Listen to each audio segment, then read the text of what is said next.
Հայը Վիլյամ Սարոյան, ծննդավայրը Ֆրեզնո, կոչումը գրող, պատգամը փնտրիր բարին ամենուրեք եւ թող լինի ազատ եւ աներկյուղ։ Արթնացրու առաքինությունը, ում սրտում էլ որ նա գաղտնի ու տրտում թաքնվելից լինի, աշխարհի սարսափնելից ու ամոթից։ Եվ քանի ապրում ես, ոչ մի բան չավելացնես աշխարհի աղետներին ու տխրությանը, այլ ժպտա կեցության, անծայր խնդության ու գաղտնիքի հանդեպ, ուր որ կերթաս, պորա Հայաստան։ Բիթլիսցի Արմենակ եւ Թագուհի Սարոյանների 4-րդ զավակը Վիլյամը, թեև կանոնավոր կրթություն չստացավ, բայց եւ այնպես կարճ ժամանակ անց դարձավ ամերիկյան գրականության ամենաճանաչված հեղինակներից մեկը։ Սարոյանի երկու հանրահայտ պիեսները «Իմ սիրտը լեռներում է» եւ «Քո կյանքի ժամերը» արժանացան գրաքննադատների բարձր գնահատականին։ Սարոյանը շատ ինքնակենսագրական գրող է եւ իր ամբողջ կենսափորձը դարձնում էր իր գործերի նյութը։ 1942 թվականին Վիլյամ Սարոյանը զորակոչվեց բանակ։ Նրա բնորոշման պատերազմը ոչ թե ֆաշիզմի դեմ պայքար էր, այլ անիմաստ սպանդ, կատարյալ ողբերգություն։ Երբ ես ծառայում էի ամերիկյան բանակում, այնքան էի կատաղել, որ կարող էի իմ բոլոր շուրջիներին սպանել կամ ինքնասպան լինել, բայց անգամ այդ անտանելի շրջանում ես կարողացա համբերել եւ սպասել։ Ինքնասպանությունը ոչինչ է, թե կյանքում մի թշնամի եմ ունեցել, դա ամերիկյան բանակն է։ 1950-ականների վերջից Վիլյամ Սարոյանը ապրում է Եվրոպայում, հաճախ ճամփորդում աշխարհի տարբեր երկրներում։ Գրողի այս շրջանի գործերը կարելի է բնութագրել իբրև ինքնապատում եւ հուշապատում։ Ինքը ցորենի հասկի նման էր ամերիկյան այդ ահռելի մայրուղիների բետոնը ճեղքած, այնտեղից դուրս եկած ցորենի հասկեր հայկական։ Ինքն ասում է, չի ասում եմ գրում եմ անգլերեն, բայց աշխարհին նայում եմ հայերեն։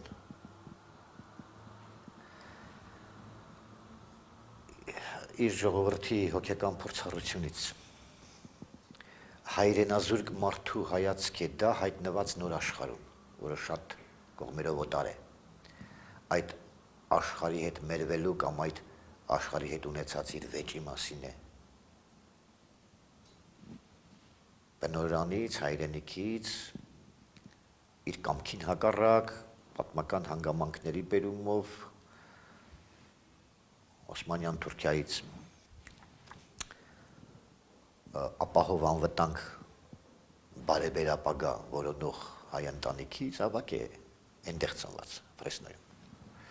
առաջին ներգաղթյալների։ Եվ այդ կենսամտածողությամբ էլ ինքն իր Ամերիկան է հայտնաբերում հայի աչքերով։ Եվ այդ պատճառով էլ ամերիկյան ընթերցողը Սարոյանով իր երկիրը, իր աշխարհը նորովի տեսավ։ 1976 եւ 78 թվականներին Սարոյանը երկու անգամ եղավ Հայաստանում։ Այստեղ նշեց իր 70-ամյակը։ Հայաստան մեկնելուց առաջ, երբ գրողին հարցրել են, արդյոք երկար է պատրաստվում մնալ հայրենիքում, պատասխանել է. Հայաստան պիտի մնամ 2800 տարի, երկու շաբաթվա մեջ 2800 տարի։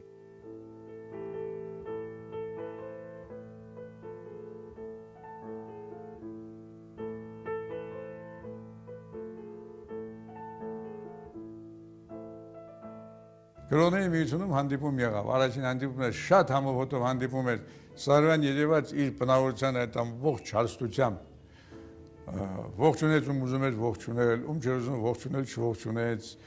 շատ հետաքրքիր բաներ պատմեց, դալիճը լեփ լեցուն էր, գրողների միության դալիճը լեփ լեցուն էր եւ դրա մեջ իսկապես ինքնաբուխ հետաքրքրություն ու սեր կար Սարոյանի եւ գրականության եւ անհատականության նկատմամբ։ Իմ ժողովրդի ազնվությունը, խիզախությունը, պարզությունը եւ ուշիմությունը հպարտություն են պատճառում ինձ։ Այդ բարեմասնությունները ճշմարիտ հայերի ժառանգությունն են, նրանք են սնուցել իմ կյանքը եւ ես երախտապարտ եմ դրա համար։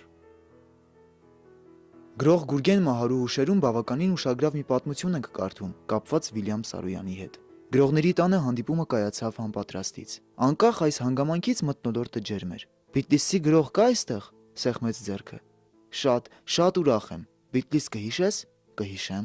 Այստեղ ընտանիք ունես, ունեմ տուն, տեղ, ընտանիք։ Ձեր տուն Բիթլիսի թթու կա։ Լռություն։ Բիթլիս կհիշես, երբ դուրս եկանք գանգատվեց։ Չկրծի հասկացնել, որ Բիթլիսի թթու կուզեմ ուտել։ Ինչ անպիտան մարդ եմ։ Մեր սերնդի բախտը բերեց մենք Սարյանին տեսանք։ 70-ական թվականներին երկու անգամ առիթ ունեցանք եւ ով նրան տեսել, լսել է, իր Սարոյանը ունի, բայց շատերը նրան նմանեցնում էին Սասնա ծռերի պերսոնաժների հետ։ Ինձ համար ինքը քերի թորոսն էր։ Արդեն առաջացած տարիքում էր եկել, մեզնից ավակները տեսել էին երիտասարդ Սարոյանին, մենք տեսանք արդեն ծերացող Սարոյանին, երիտասարդ տարիներին լուսանկարները վկայում են, որ գրեթե ամերիկյան կինոաստղի գեղեցկություն է ունեցել, բայց գիտեք, տաղանդավոր մարդը, որքան ծերանում, այնքան ավելի է գեղեցկանում։ Եվ այդ արդեն սպիտակահեր Սարոյանը, այսպես ծերացող, բայց դեռ թափատեղ առյուծի կերպարանք ուներ։ Վիլյամ Սարոյանի գրեթե բոլոր ստեղծագործություններում ներկա է ընդհանրական մի հերոս։ Նա սրատես, անհանգիստ ու կարեկից սիրտ ունեցող տղան է, ով բնազդով ճշգրիտ զգում է ճշմարտությունն ու կեղծիքը։ Բայց այս կերպարին հարազատ են նաև այն մեծահասակ հերոսները, ովքեր պահպանել են մաքրությունն ու հավատքը։ Նրանք օտար ու մերժված են այն հասարակության մեջ, որտեղ տիրապետում են նյութական շահն ու գռեհիկ ձգտումները, որոնք առավել ցայտուն դրսևորում են ստանում «Իմ անունը Արամ է» գրքում, ուր պատկերավոր ներկայանում է գրողի ծննդավայրը, Ֆրեզնոն իր փողոցներով, հայկական թաղով, մարդկանց մտահոգություններով եւ տագնապներով։ Երբ դու զրկվում ես քո հորից, նրա մահով, քո մորից պարտադրաբար եւ գտնվում ես տարօրինակ հոտ ունեցող մի տեղ, որ կոչվում է որբանոց, առաջին պատկերը, որ կհիշես, բաժանումն է քո մորից։ Երբ հայրս աշխատանքից վերադառնար, բռներ իմ ձեռքից եւ ասեր, թե գնանք ման գալու, դիտենք խաղողի վազերը, ծաղիկները եւ լսենք թռչուններին, ես չէի հիշի այդ, որովհետեւ այդտեղ ցավ չկա։ Շատ իմանար մի 300 հայերեն բառ։ Բայց ինչ ասում էր այդ 300 բառերով, իմաստախոսություն էր, գեղեցկություն էր եւ ճշմարտությունը արմատից բռնող մարդու խոսքեր։ Գևորգ Էմինը երկու երիտասարդի հետ էր խոսում։ Հետո մոտեցան Սարոյանին, թե պարոն Սարոյան, այս երիտասարդները պոլիտեխնիկ ինստիտուտից են, քոլեջից։ Դա իմ ինստիտուտն է, ես էլ եմ պոլիտեխնիկ ավարտել։ Հետո ինժեներներ են, կարգին կոնկրետ մարդիկ են, լուրջ մարդիկ են, ասում է, ես բանասերների պես զավզակ չեն, կատակեց Էմինը։ Եվ Սարոյանը ասաց մի պատասխան, մի նախադասություն, որ զուտ ինքն է իր էությունը, ասեց, Գևորգ Էմին, ես մարդու զևզեկը կսիրեմ, այսինքն ասող, խոսող, կենթանի, հաղորդակցող մարդը կսիրեմ։ Առանձնակի հետաքրքրություն են ներկայացնում ամերիկացի քննադատ Ռասկոյի հետևյալ տողերը մեծ գրողի մասին։ Ինչն է հատկանշական Սարոյանի համար որպես գրողի։ Սարոյանը բուռն է, պորտկուն եւ խելացի։ Նա թախծոտ է, քնքուշ ու մարդկային։ Նա միամիտ է ձևանում, սակայն բնավ միամիտ չէ։ Նա ատում է դաժանությունն իր բոլոր դրսևորումներով։ Նա հարգում է մարդկային արժանապատվությունն ու հպարտությունը։ Իսկապես, Սարոյանի գրականության մեջ առանձնակի ընդգծված է մարդկային արժանապատվությունն ու հպարտությունը։ Գնահատելի արժանիքներ, որոնք ձևավորվել էին Բիթլիսի Արմենակի ու Թագուհու ընտանիքում եւ փոխանցվել Վիլյամին, կամ ինչպես հարազատներն էին սիրում ասել, Վիլիին։ Սարոյանի գրականությունը մտքերի տիրակալ էր Հայաստանում 50-ականների վերջերից 60-ականներին անընդհատ, որովհետև այդ ստալինյան ժամանակների այդ երկաթե վարակույրի վրա անցքեր էին բացվել եւ այդ անցքերից մեծ աշխարհը սկսել էր թափանցել Խորհրդային Միություն։ Եվ առաջիններից մեկը, որ բերեց մի յուրօրինակ հետաքրքիր առողջ հայկականություն ու միաժամանակ համաշխարհային մարդու հայացք Վիլյամ Սարոյանն է։ Այնքան ժամանակ, որ մարդիկ գիրք են կարդալու, ոչ մի գրող ինձ չափ իրավունք չունի մտածելու, թե ինքը պիտի կարդացվի ավելի քան ես։ Ես հավատում եմ իմ այս խոսքերին։ Ես մրցակցության մեջ չեմ ոչ մեկի հետ։ Ես կարող եմ մի քիչ նախանձ ունեմ եւ բարկանում եմ, երբ ուրիշ մարդիկ շատ փող ու շուտ հրճակ են ձեռք բերում, բայց դա էլ իմ սահմանափակումն է, իմ նկարագիրն է եւ ինձ չի խանգարում։ Միաժամանակ ինձնից լավը չկա։ Ոչ մի գրող ինձնից լավը չէ, ում անունը ուզում եք տվեք։ Թեպետ կարճ, բայց արդյունավետ եւ բովանդակալից շաբաթ ապրեց Վիլյամ Սարոյանը Երևանում։ Եղավ մայրաքաղաքի տեսարժան վայրերում, հիացավ Մատենադարանով, եղավ գործարաններում, հանրապետության տարբեր գյուղերում, որտեղ էլ նա եղավ, սիրեց մարդկանց, իսկ մարդիկ սիրեցին նրան։ Սարոյանը գտավ բազում հարազատներ, հյուրընկալվեց նրանց տներում, հաց կիսեց եւ բաժակ բարձրացրեց, խոսելով հայրենիքի ու աշխարհի մասին։ Շատերը տեսան նրան, լսեցին ու կիսեցին նրա կենսուրախությունը։ Նա առիթ ունեցավ ճանաչել ու գնահատել երկու տաղանդաշատ հայրենակիցներին՝ Վարդան Աճեմյանին եւ Հրաչյա Ներսիսյանին։ Մայր թատրոնի կոլեկտիվը խոստացավ բեմադրել գրողի «Իմ սիրտը լեռներում է» հիասքանչ պիեսը։ Սարոյանը ոգևորվեց եւ պատրաստակամություն հայտնեց կրկին գալ։ Հեռագրեցեք ինձի, ելնեմ արագ գամ։ Սարոյանը որոշ ժամանակ հետո դարձյալ հայրենիքում էր։ Նա գնացել էր, բայց նրա սիրտը Երևանում էր, Հայաստանի լեռներում։ Հայաստանում նրան հիշում էին, իրենց հարազատ եղբորը անվանում պատվական Վիլյամ։ Ֆրեզնոն Սարոյանի շնորհիվ ստացել է գրական հասցե։ Այդպես աշխարհում կան քաղաքներ, որոնք գրական հասցե ունեն։ Ասենք Դոստոևսկու Պետերբուրգը կամ Գոգոլի, Բաբելի Օդեսան, Ջոյսի Դուբլինը, Սարոյանի Ֆրեզնոն։ Ինքը վաղուց չկա ցավոք, բայց Ֆրեզնոյում ամենուրեք ինքը կա։ Տունը, որը իհարկե վաճառված է, ուրիշ մարդիկ են ապրում։ Հոշատախտակը կա, բայց մոտենում ես տանը մի հարկանի տուն է։ Հին տուն է։ Մի հարկանի Ամերիկայի տներից է, այն Իլֆ Պետրովի մի հարկանի Ամերիկան հիշում եք երևի, Ֆրեզնոն այդպիսի Ամերիկա է։ Մոտենում ես տանը բակում լվացք է կախված։ Մատե ապրում է հենց ինքը։ Փողոցով քայլում ես կենտրոնում։ Էլի հուշատախտակ այս անկյունում թերթ է վաճառել Վիլյամ Սարոյանը։ Երեխա հասակում, չէ՞, 10-12 տարեկան հասակում թերթավաճառ էր, որ տուն պահեր։ Հայրը հացել էր, որբեին մնացել։ Թատրոնը Սարոյանի անվան է։ Վիլյամ Սարոյան թատրոն։ Կիսանդրին է դրված վարազի գործն է, հայտնի քանդակագործ Վարազ Սամվելյանը, Սասունցի Դավթի հեղինակը Ֆրեզնոյում։ Ամբողջ դերսը թատրոնի պատերին մեջբերումներ Վիլյամ Սարոյանի ստեղծագործություններից, լուսանկարներ։ Քաղաքը սիրում է Սարոյանին։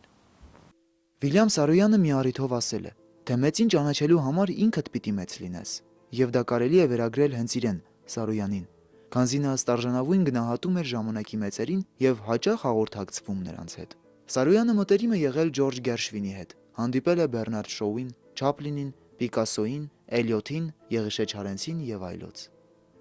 Երբ առաջին անգամ դողալով զանգ տվի Բեռնարդ Շոուին, այսպես բան պատահեց. Պարոն Բեռնարդ Շոու, ցես գան հանգստացնե Ուիլյամ Սարոյան, այսպես ինձ գսեին ամերիկացիները։ Սարոյան, շատ ամչեցա, երբ Բեռնարդ Շոուն ըսավ, որքան գիտեմ դու ոչ թե Սարոյան ես, այլ Սարոյան, շատ ամչեցա։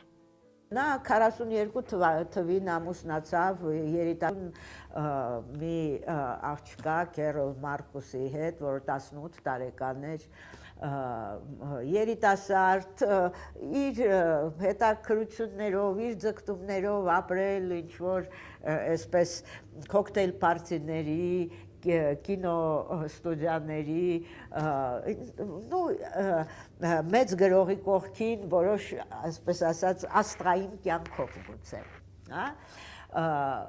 Նրանց ամուսնությունը տևեց 6 տարի։ Եղան ունեցան 2 երեխա, մեծը 43-4 թվականին Արամը տղան մեծը եւ Լուսին աղջիկը։